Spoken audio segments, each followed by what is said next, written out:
मुअज़्ज़ज़ सामीन किराम, हमारी आज की वीडियो में हमारे पास एक सवाल आया है और सवाल ये है कि अक्सर कहा जाता है कि कुर्बानी करने वाले ज़ुल्हज्जा की चांद रात से पहले अपने नाखून और बालों को काट ले, उसके बाद कुर्बानी तक वो शख्स जो कुर्बानी करेगा वो बाल और नाखून न काटे। इसके बारे में क्या हुक्म है?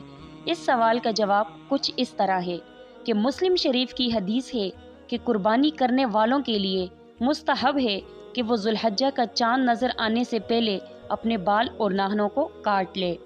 चाँद नज़र आने के बाद कुर्बानी करने तक वो अपने बाल और नाखून न काटे।